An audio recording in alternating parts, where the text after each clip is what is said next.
मुझे कुछ पल गुर्बत के फकीर हम तेरी এত দেরি করে এখানে কি তাড়াতাড়ি চলো যাবে মানে রোহন এদিকে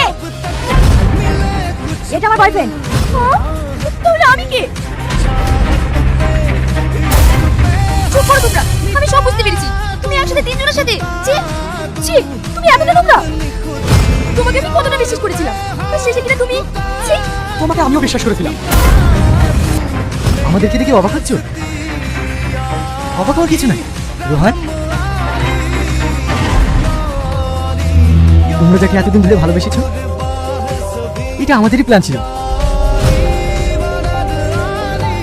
কত না বিশ্বাস করেছিলাম তোমাকে।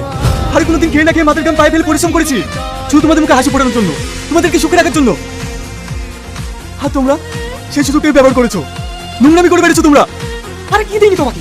তুমি যখন যেটা চেয়েছো তখন সেটা দিয়েছি। হাজারো সমস্যা হলে, হাজারো কষ্ট হলে তোমার এই ছোটখাটো আবদারগুলো পূরণ করার চেষ্টা করেছি। আর তুমি শেষ পর্যন্ত একটা কথা কি জানো, কোনো পুরুষ হাজার পরিশ্রম করেও ক্লান্ত হয় না, কারণ সে পরিশ্রম করলেও তার ফ্যামিলির মুখে হাসি থাকে।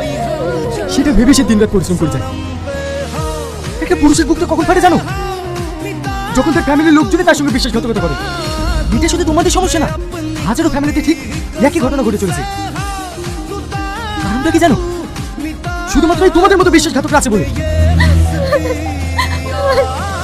তুমি আমাকে ক্ষমা করে দাও এরকম ভুল আর কখনো হবে না দয়া করে তুমি ক্ষমা করে দাও তুমি যেভাবে রাখবে আমি যেভাবেই থাকবো প্লিজ আমাকে ক্ষমা করে দাও তোমাদের মতো বিশ্বাসঘাতকের কোনো ক্ষমা নেই। যাও এখান থেকে।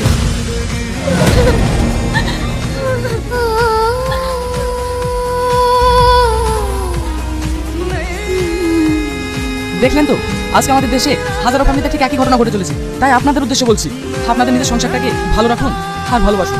কারণ আপনাদের সুখের জন্য যেসব পুরুষেরা সারা জীবন বাড়ি পড়ে থাকছে তাদের সাথে কখনো বেইমানি করবেন না। ভালো থাকুন, সুস্থ থাকুন।